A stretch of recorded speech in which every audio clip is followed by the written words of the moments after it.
Most people who work in that industry would say, yeah, you just need to strip everything down and start from the beginning. Value-based care is where it really kind of rises from the ashes, and it's not about tinkering around the edges, it's about building something new. How do you see health centers playing a role in value-based care now and in the future? Healthcare in America isn't easy. It's complex, it's political, and too often it doesn't serve the people who need it most. But there's one place where healthcare still works the way it should, where common sense meets compassion, and that's community health centers. Hi, I'm Amanda Pierce-Kelly. I'm the CEO of Advocates for Community Health, and this is Community Health Centers Unfiltered. This podcast is about what really happens at the intersection of policy, politics, and people. It's about the providers delivering care close to home, in small towns, big cities, and everything in between.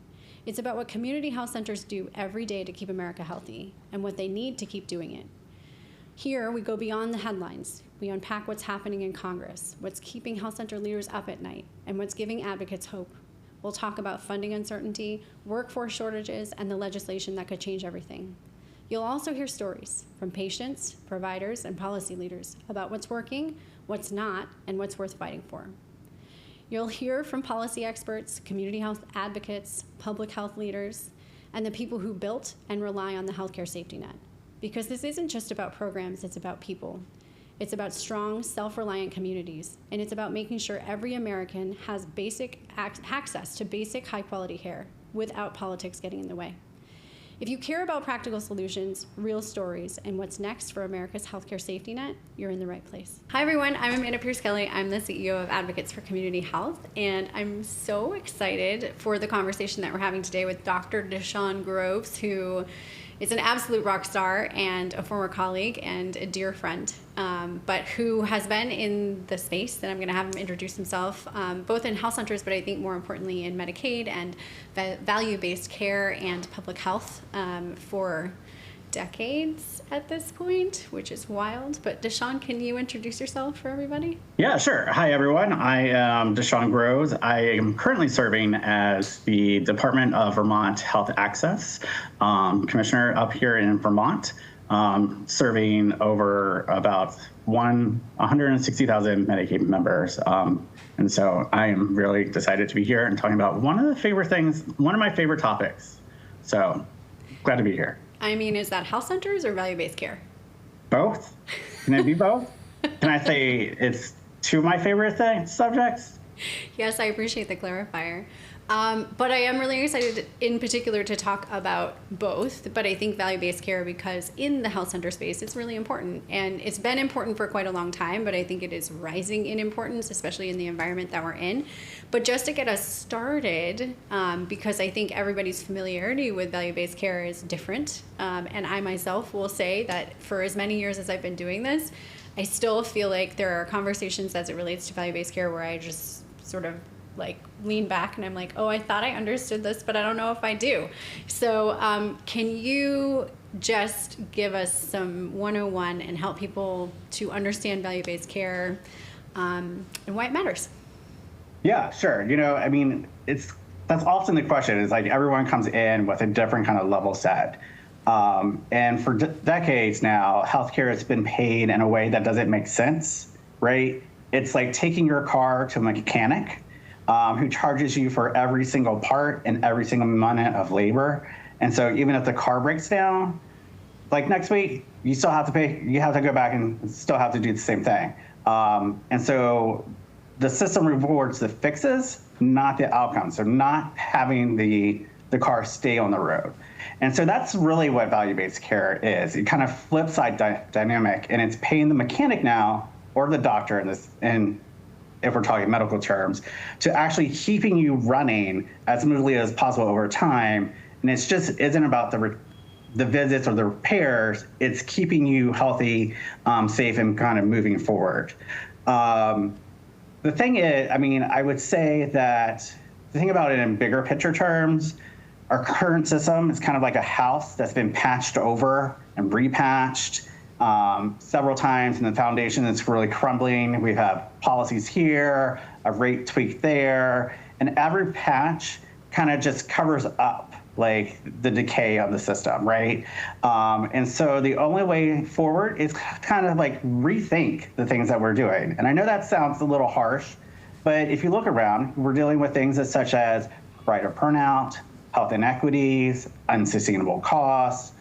And these kind of things, if we're using the house metaphor, is all these small leaks in your roof. And there's signs that the structure is starting to fail. And so value-based care is where it really kind of rises from the ashes. And it's not about tinkering around the edges. It's about building something new, a system that pays for health outcomes, not volume, a system designed for sustainability and equity.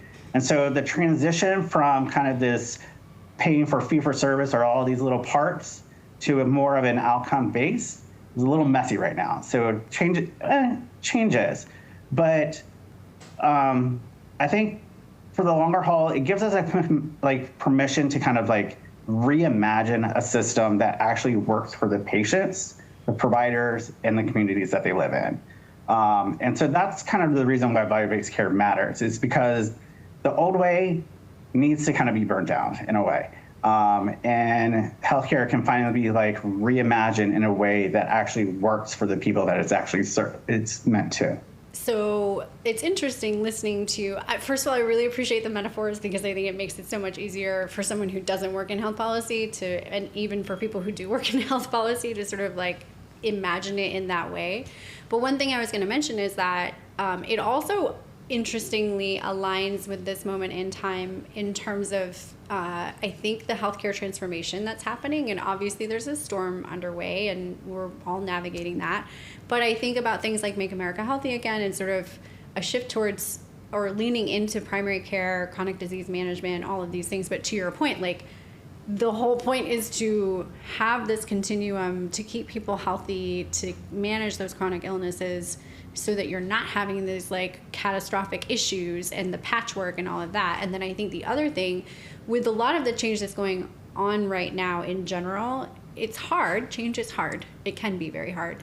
But I think it's interesting because when I think about a lot of different elements of government and government programs over the course of years, it's just what you said. I think of the wallpaper analogy where it's they just kept putting, layers and layers and layers of wallpaper on top of each other. And, when you first do it, it's wow, it's beautiful and the room looks so stunning. But then when you just keep putting layers and layers, eventually they start to erode and the corners come down and, it just is messy. And really what you need to do, most people who work in that industry would say, yeah, you just need to strip everything down and start from the beginning, have a new clean foundation. And so I'm not sure we're going to have an entirely clean slate to start from, but what does excite me is the idea that we are moving in the direction of designing something that can be truly new and innovative and I think to your point, to serve the needs and the positive outcomes for all of the people involved, patients, providers, all the stakeholders. And that brings me to my next question, which is, how do you see health centers playing a role in value-based care now and in the future? Because they're obviously, and maybe it's worth taking a minute to pull out the fact that every health center is in a different place in the journey of value-based care. I think some of them are very far along and quite sophisticated, and then others are really early in the journey and maybe just scratching the surface. But I think that there are realities for health centers, whether it be their ability to take on risk, their dependence on or the need around PPS, all of these things. And I know you know all of it because you've been on all sides of it. So can you unpack that? Yeah, I mean, if you think about it, the concept of a health center is kind of really at the heart of value-based care, right? Even if we don't call it that, we can call it whole person care, patient-centric. But in a health center, you have primary care, behavioral health, dental care, all those kind of wraparound services too. So food, housing, transportation. And also, for many people, especially those living in rural areas or communities that have really been left behind, health centers are kind of the most trusted entry point into the health system, right? And so they serve anyone who walks through that door, regardless of the ability to pay. And that, in its entire, that's the concept of value-based care. It's putting the patient there and surrounding them with the care that they need and paying them a little bit differently than that. So I really think health centers are kind of the backbone of the community health, the ecosystem, right? They're the place that can like really link hospitals, specialists, schools, food patients, housing support, all the things that a patient needs into one place and to help shape the health outcomes. I think it's about, you're right, that some health centers are a lot farther along. I mean, I think that goes with all providers, right? But having the right investments in terms of like data and workforce, that can also lead to ways of like measuring what really matters. I don't think it's about cost savings, but it's about really the patient experience and building out that trust. So if we go back to like the house metaphor, right? What we're trying to build, like the health centers are that foundation. They keep the whole structure ready and rooted in the community in which like the system should be built in. And the thing is, we just need to build out the rest of it. And that may be the last that I use the housing metaphor because I am not good with construction. I mean, you seem like you're doing all right. I'm going there. I follow. So then let's talk a little bit about what it looks like to be the commissioner and sort of what the biggest issues are in terms of what you're thinking about when it comes to value-based care and implementation. And I guess to kind of put a finer point on it, what does it look like for patients and for providers? Because I think that's the other thing I think that gets lost in the conversation with value-based care is that much of the time, the conversation is focused on the provider because they're the ones that are needing to leverage the resources that are coming in as a result of the services they're providing. But it doesn't necessarily always connect, or at least I think in general conversations, like the role of the patient in all of this gets lost or at least overlooked. So, but as commissioner and in terms of like implementing these things, what does it look like? Yeah, so I'm glad one of the things I do think about is the patient experience. And you're right, like the provider has the bigger voice when it comes to interacting with a Medicaid agency or a payer, right? Like the insurance not going to go out and find members. Or they should, because I feel like that's a different perspective that they're not hearing. But I do think there are kind of these three issues that I think about. And in no particular order, this is how I'm coming out with it. It's really infrastructure. So things need to be built around data, coordination, teamwork. And so as we mentioned earlier, like not all providers are at the same starting point, right? And so we have to think about that when we're building out these value-based payments is how do you create a glide path for providers who may still need IT platforms or different workflows or workforce issues. And so we really need them to kind of succeed. And so those are like the workforce and the data systems, those are all the things that are kind of the building blocks that kind of let the providers share to work as a team, like, right? Like if we're going back to health centers, like you would need data to share with a health center from a health center to a hospital and vice versa. And if you don't have the data systems that talk to one another, that's a huge barrier. And so it's something that we have to continually kind of think about as we move forward is that what is that glide path for where each person, what each provider and provider type looks like. The second is really about sustainability. So are we developing a payment system or a system in general that is sustainable? Like, as we said earlier, change takes time. Trust is really fragile, especially these days. And so providers aren't able to do kind of like overhaul the entire care that they need. And so I feel like that's where value-based care is getting stuck. It's like, how do we move forward and make things that are scalable more sustainable?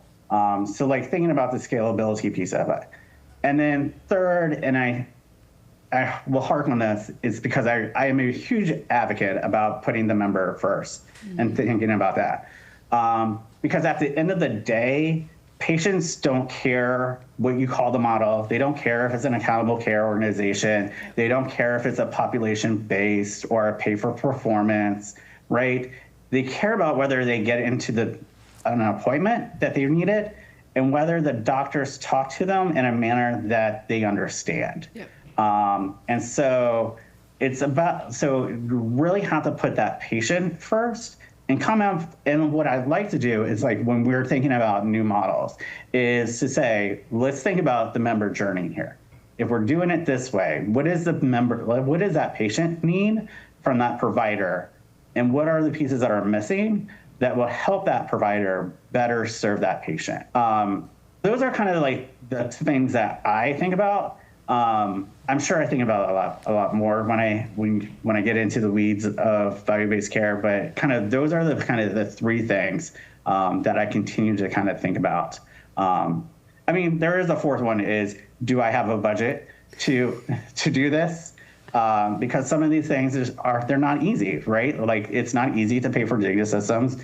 It's not easy to have an appropriate and adequate reimbursement model, especially in these times when we're seeing kind of funds kind of evaporate. And so it's kind of hard to kind of think about that sustainability piece when there's all these other factors moving forward. So that is a good segue for my next question, but I also want to stick a pin in the comment I made about the reality for health centers in terms of their ability to take on risk, and what ideas you might have in terms of, like, how do we tackle that, But before we go back to that, there's obviously major changes, federal funding changes on the horizon, and one of the things that we're wondering about is, what should states and providers be prepared for to keep the value-based care models strong and the patient experience positive? So I think it gets at some of the things you just said, to be honest with you. I think you kind of touched on it, but I think in light of what's happening right now, can you just lean into that a little bit more in terms of what do we need to do? Yeah, I mean, if we think about it, right, we've been asked to kind of like do more with less, or kind of maybe there'll be an infusion of funds here and there. But I feel like we're now at a point of where we're being asked to do, like, we're not going to get anything else, but we're going to be asked to do more, but we can't do more, right?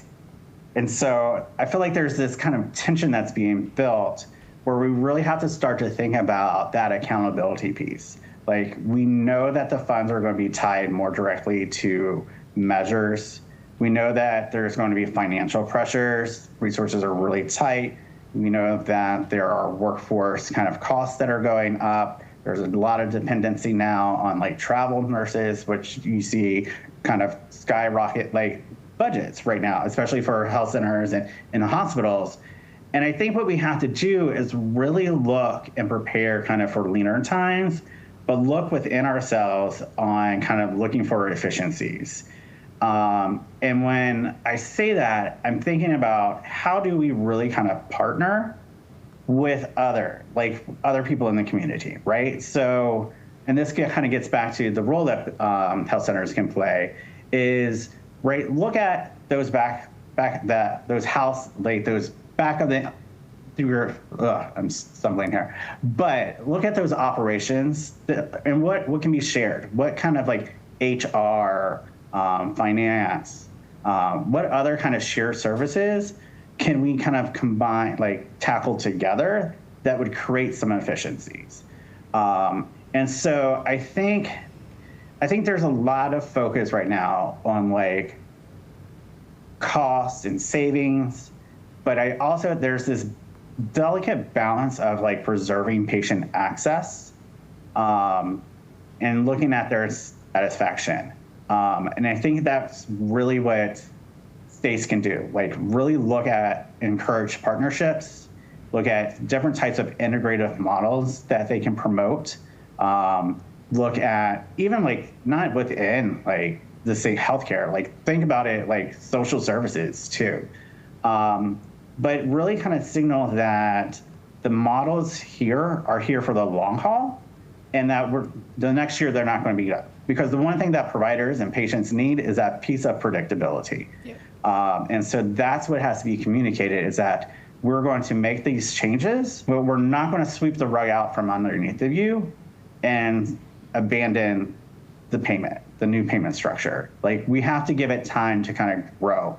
In some ways, it's kind of like nurturing a baby, right? Like, it's here, we have to figure, like, we have to let it, there's going to take time in this kind of to mature. And so we can't just say, oh, budgets are tight now, we're going to take this payment structure away from you and go back to the old way. Yeah. Because that's not what providers need. They need to know that is going to be, that they can make those changes, whether it's in team-based care, EHRs, and that those investments aren't going to be taken away or be shouldered on their behalf. So let's go back to risk then, because I think this gets at that, because I would wager to say that there are a number of health centers who, like I said, some that are further along on the path, others that are not.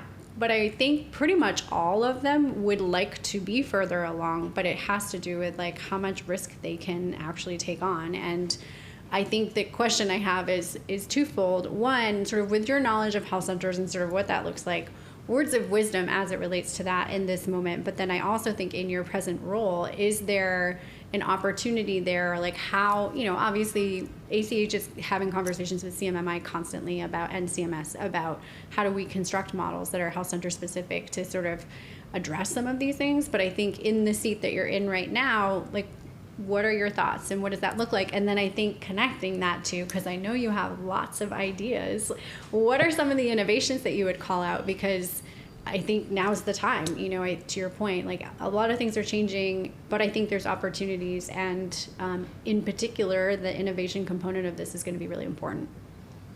Yeah, I mean, so the part about risk, right? Like, we have seen health centers participate in risk models. Like, it's possible. Like, we've done patient-centered medical homes, accountable care organizations that both have that, like, both sides of the risk, right? Like shared savings, but I think what gets in the way in terms of like the folks in Medicaid is the PPS structure, and thinking about that's you can't do anything with it, right? And so a lot of people are like, we'll just walk away, but there's so much in opportunities in terms of the alternative payment methodology. And realizing that the PPS is the floor, but you can build in that risk corridor, right? Like, as we talked about, like, part of it is making sure that the health centers or the providers have that appropriate and adequate payment, right? That we're paying for the things that we should be paying for and taking care of their costs, but also having that kind of flexibility in terms of saying you can do more with this money if you can achieve some sort of savings, right? Like, you can recoup those savings. So I think that's the bigger piece, is like there's a lack of understanding of how PPS and the APM can work together, right? And sometimes what I hear a lot of is, oh, the APM is like the icing on the cake, we're already paying. But if you think about it, the PPS hasn't really been like factored in since like the early 2000s, right? Maybe there's that inflation structure, so like it's not true cost base. It's cost based in a way, but like you're able to take risk in an APM, but the thing is that you have to make sure that you're able to take risk, and like those are the things. Like, do you have the data systems in place? Do you have the providers? Do you have like the appropriate kind of the team to kind of do outreach and eligibility and to wrap around those services? And so risk is possible, and we've seen it done in health centers, and they have done it extremely well. And even like looking at like the different outcomes that they've had, like they are a key piece of taking risks. Like, if I were a betting man, health centers would be like, I would want them as a partner in a risk-based model, because I know that they would be able to kind of generate savings, and they do generate savings. So to get at your other question is what kind of like innovations that we've seen, right? I think what we are starting to see is a lot of health centers partner together to form clinically integrated networks, right? So that is about coming together, thinking about your different populations, but like under the umbrella of we are going to do evidence-based clinical measures and do it in the same way despite the different populations, right? Like we're going to make adjustments, but we're going to come together, we're going to share data, we're going to do we're going to share resources and really kind of like build upon that. And being able to take that integrated network and say, if I'm doing this for a payer X, here's what, let's pursue some sort of risk model. And you have seen it. It's been done in DC, right? Like they have a clinically integrated network, and they have worked with a Medicaid MCO and have done a shared saving, like a value-based payment. And it's like one of the kind too. So I applaud, not only do have I known about it, but like I applaud them for getting that far because I've seen how much work it has taken them, because it's not easy to take a group, like each individual health, you see one health center, you see one health center, right? It's like saying you've seen one Medicaid program, you've seen one Medicaid program, right? Like you've seen one health center, you've seen one health center. And so each of them are different. And to be able to come in under that kind of structure kind of allows that kind of improved workflows and operations that are able to kind of generate savings that a payer would want to see. That makes sense. So I have more questions for you, but before we go on to the next question, you've spurred something in my mind because you've been on both sides of it, which I so appreciate. We love you for that. But what do you think the biggest maybe like misperception or misnomer is on the Medicaid or like the state policy side about health centers? Like I'm just trying to think of like, because they know, I don't want to say they, but in general, I do feel quite confident that, you know, most folks that are running Medicaid at the state level or county or whatever, like there is a decent understanding of health centers. It's not that, but I do also think that there are still misperceptions or assumptions that are made maybe. Like I'm just curious, like have you found that in the position that you're in where you've found yourself in conversations where the understanding that maybe exists on that side of the table isn't quite exactly what it actually is for the health center, or am I making assumptions? No, I mean, you're not making assumptions. And I think it goes both ways too. Like it's very interesting to have sat in both seats. Yeah. And to kind of know what's under the hood, like in both instances, and like, that actually isn't true. And no, that's not true either.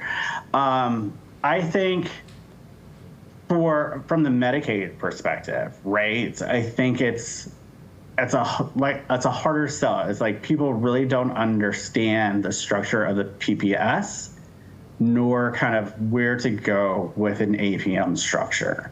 And so I think that's the hard sell. It's like, how do you do it in a way that an APM promotes outcomes, but also from a state perspective, yeah. I also need to make sure that I'm not inflating my budget too, right? So I'm working within a zero-sum game here, unless there's money falling out of trees, and we know that that's not the case anymore.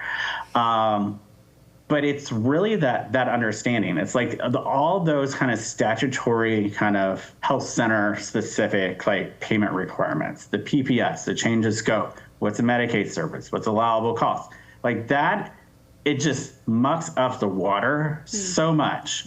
And it's interesting because sometimes when I first got to DC, there was a lot of explaining of what's a PPS, what's an APM, why are we doing it this way, or what's allowed, what's an unallowable, why you can't put like a cap on something. And so I think it's just about understanding like what it all means. But I do think the states see you all, like health centers, as a major provider, like a major kind of partner, right?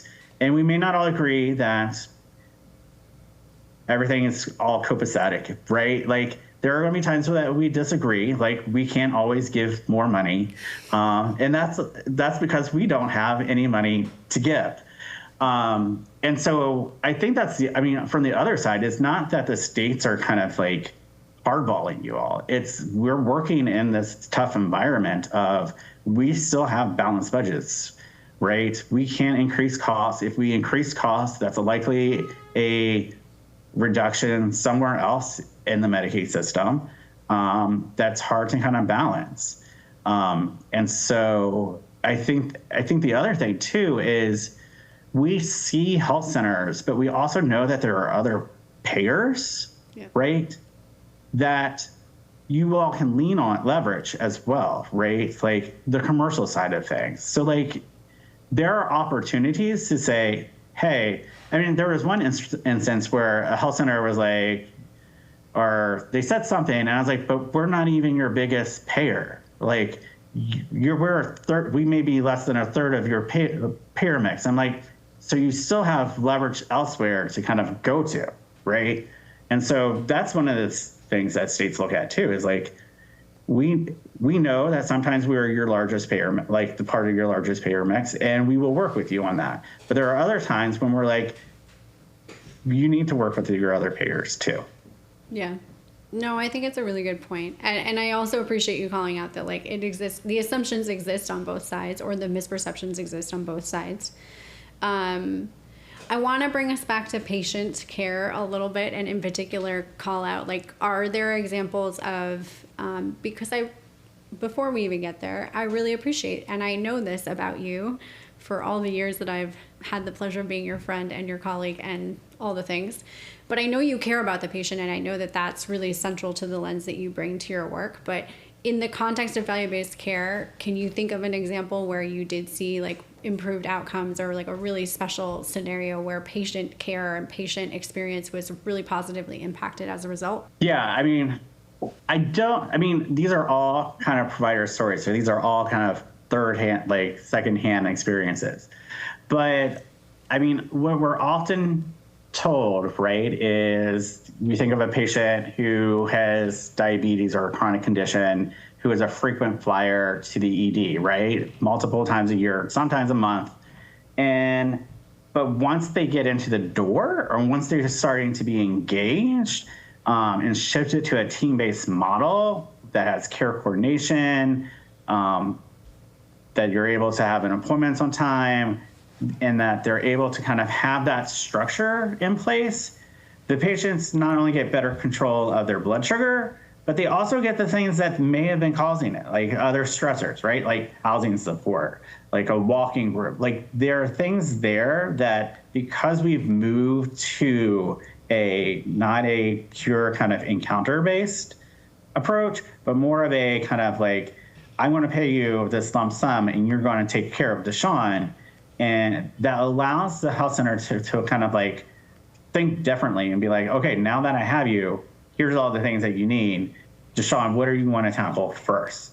And so you kind of start to see that care system develop and envelop that patient, and where you see they don't rely on the ER visits because they've established a kind of a trusted partnership with their provider, and they feel seen. And so like that is kind of like the direction that that is like one of the examples that I have seen and kind of love to hear. Like those are the feel good, oh, this is actually like what we're doing is actually working. Do you feel like it seems as though at times that healthcare is reverting back in some ways? I mean, it predates our existence, but when I think about healthcare in the first half of the last century, where it was home visits and it was much more, you're looking across a lot of different elements, not just medical or not just, the sort of traditional clinical space. And it seems like it's going back in that direction somewhat by necessity, but I also think like largely because of the conversation around value-based care.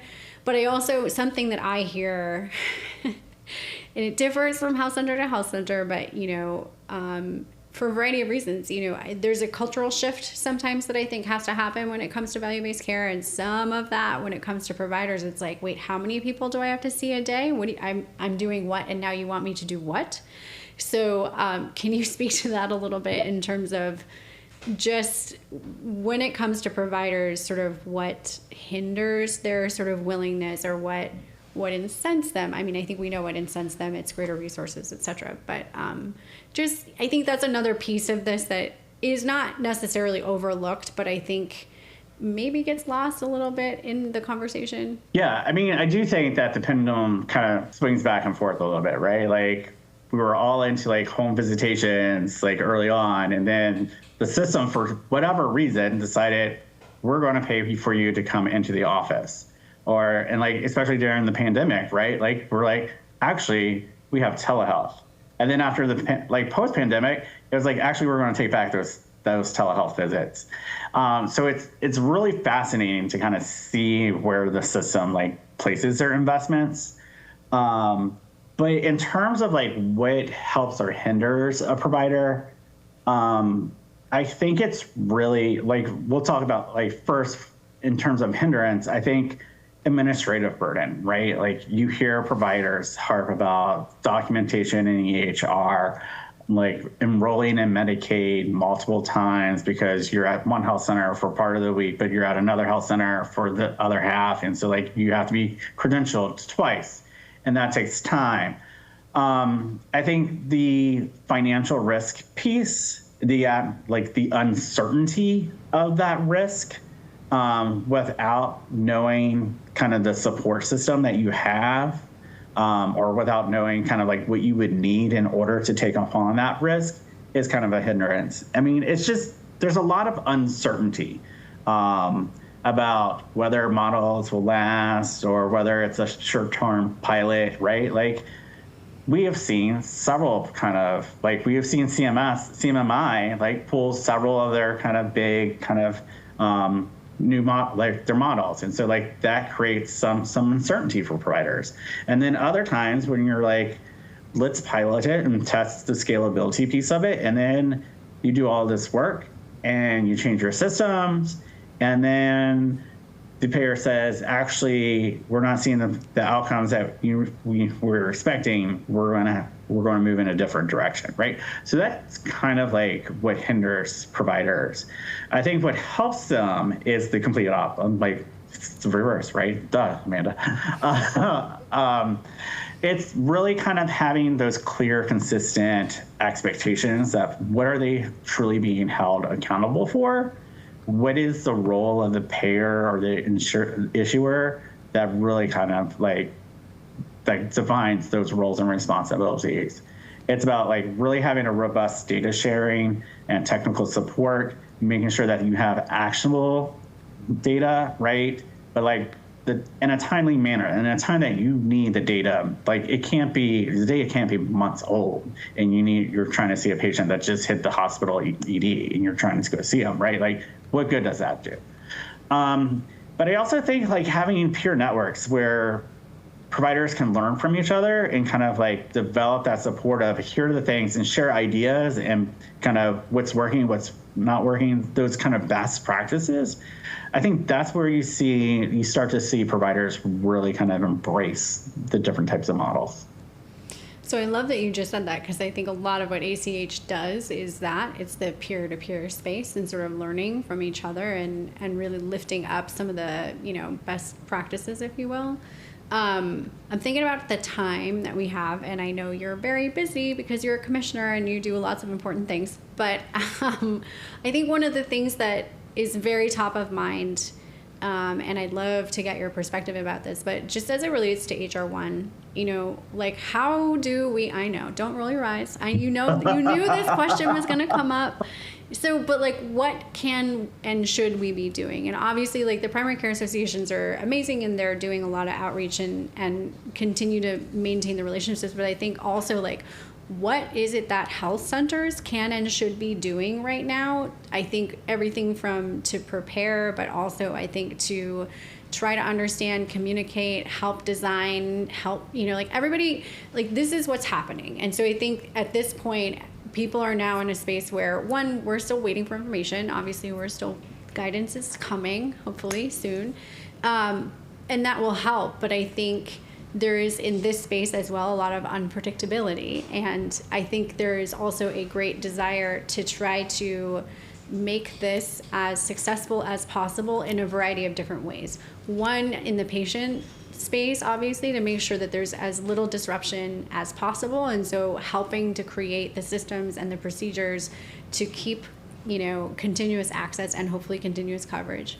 But then I also think for health centers specifically, obviously the financial implications of this are really significant. And so I know these are things that you guys are thinking about, but do you have recommendations in terms of what health centers can be doing and how to partner? I mean, I think how to make this successful. Yeah, I was hoping I would escape an HR1 question, but it's, for some reason, it always comes up in every conversation.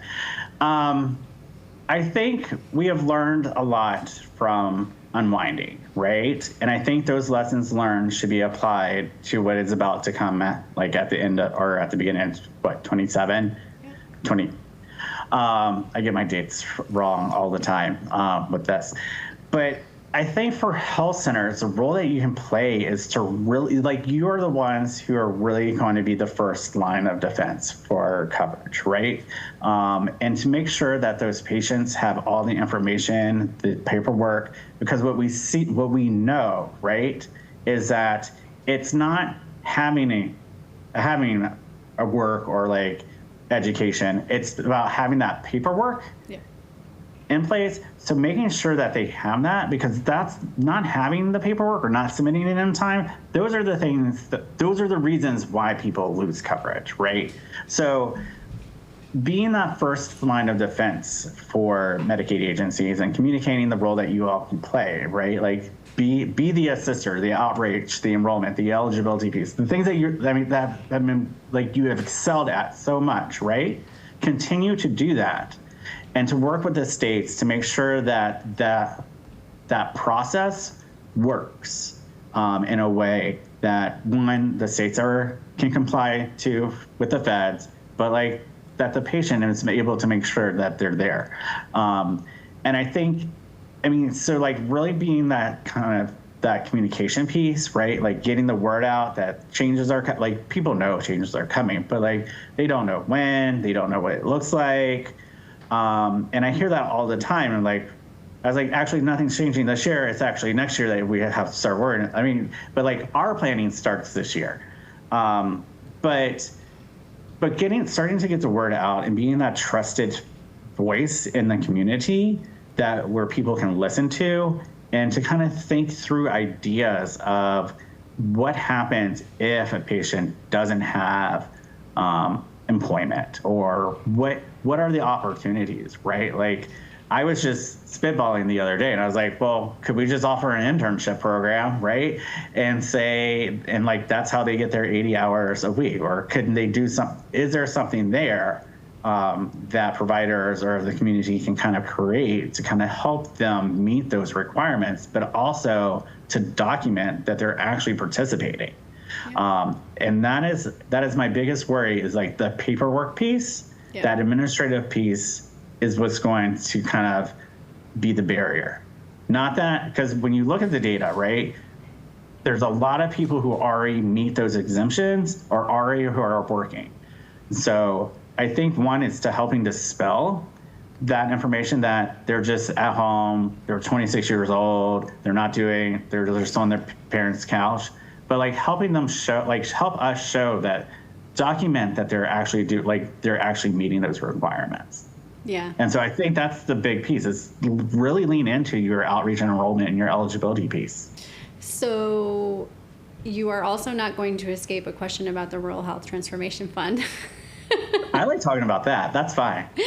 But it also ties to the conversation, because I couldn't agree with you more. Like, I think there is an opportunity for health centers to document and to demonstrate, but also to your point, like to get ahead, to try. Obviously, we're waiting on guidance. And in some cases, like every state is going to design their own version of what this is going to look like. But as you know, the funding and resources scenario for health centers is quite precarious right now. And so the Rural Health Transformation Fund becomes really important. And so I would love to hear sort of just general thoughts and outlook on that, and sort of maybe what it looks like for you guys in Vermont. But then also, and this came up in a conversation I had just recently with Blair Bryant from NACO about, obviously you mentioned this earlier. You guys have limited budgets. Like everyone is dealing with limited resources.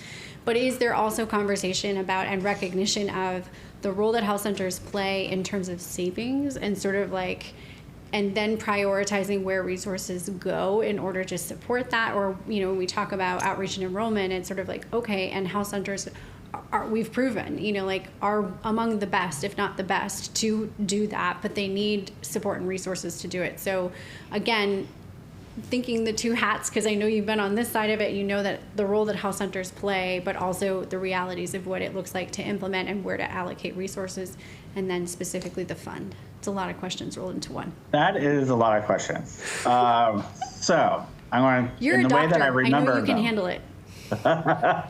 In terms of the Rural Health Transformation Fund, I think that's a tremendous opportunity to really think about how do we design the healthcare system in the ways that fit into what we've seen the administration put out in their buckets, right? Workforce, IT, like sustainability, tying into making America healthy again, like all those initiatives, right? Like chronic disease. And so there's a tremendous opportunity there that, especially here in Vermont, while small, very rural, right? Yeah. And so kind of thinking about how do we start to address some of what I would say kind of like the shortages, the crises, and make those opportunity. In Vermont, we've been transforming for quite some time. And so how do we build off of those transformation efforts into making something that we're not we're not creating the wheel again, but we're building off of what the supports that we already had. In terms of the role that health centers play, yes, I think every health center should be a part of the transformation fund. It's just well documented that health centers are, one, they improve outcomes, they generate savings, right? But I think the story there is not everyone sees it, especially from a Medicaid perspective, right? We see the money that's going out the door. We don't think about, oh, you just saved us 1,000 ED visits because of that, right? So tying that back into here's what we can do, here's the role that we can play, here's the partnerships. And I think what it comes down to, right, it's really about the partnerships that we need to build upon. I think there needs to be, I feel like there's these silos, right, in healthcare, right? And the job of the transformation fund should be to break down those silos in that hospitals, health centers, mental health providers, long-term care providers are all working together because they're all serving the same population, right? And so really kind of thinking about what is the strengths that each partner brings to the table and building off of that. And I think that's a tremendous opportunity there. I feel like there was another question and I don't remember. So what did I miss? I love where you landed because it actually brings us to a really, honestly, from my perspective, a bright spot and some optimism. And I love that you recognize, I know I'm not surprised that you recognize the role that health centers play, but I think that your advice around tying it back to how it is going to yield savings and 1,000 ED visits that were avoided because health centers were able to, provide that continuous care. So I think that's not just food for thought, but really wise advice in terms of the conversations that are happening right now. But I also totally agree with you in terms of partnership. And again, we go back to our metaphors of the home and the wallpaper, and it's sort of here's where we're at, and we all have this opportunity to lean into redesigning in a way that is going to create the best possible scenario and outcomes for patients, for providers, and for all the stakeholders involved. And that's the present situation in terms of what's happening with HR1 and the transformation fund. But I also think it's value-based care to kind of bring it all the way full circle to that. But I'm just really, really grateful that we got to talk with you and that you are doing the exceptional job. Vermont's lucky to have you in the seat that you're in because you are truly a rock star. Yeah. But I hope this isn't the last conversation we'll have on the podcast because there's so many more things to talk about. In fact, I'd love to talk with you sometime as we get closer to truly rolling some of this stuff out because there's a lot more information to come and guidance and design. So to be continued, my friend. Yeah, definitely. I'm always here for friends. And an ally of the health centers. So Always, always. Well, thank you a million times. And we are here to help if we can do that in any way. But we appreciate all your amazing work and your very exquisite brain around all of these very complex issues. It's not that I have a great team that backs me up. So it's not just me. Thank you, DaShawn. Talk to you soon. All right. Thank you. So that's a wrap on today's episode. Huge thanks to our guest, Dr. DaShawn Groves, for breaking down value-based care and the role that health centers play. The experiences and insights from different states, communities, and patients offers us important lessons on how to improve healthcare and get the highest quality care for all people, and from every precious healthcare dollar. If you're passionate about value-based care, I know there are many of us who are, and you want more information about affordable, efficient, and effective healthcare, you're in good company. Now is the time to speak up and push for smarter policies. We have resources on the website here at advocatesforcommunityhealth.org to help you get started and to support you along the way. Don't forget to subscribe, leave a review, and share this episode with your networks. I'm Amanda Pierce-Kelly. I'm so grateful that you joined us today for another episode of Community Health Centers Unfiltered. We'll see you next time.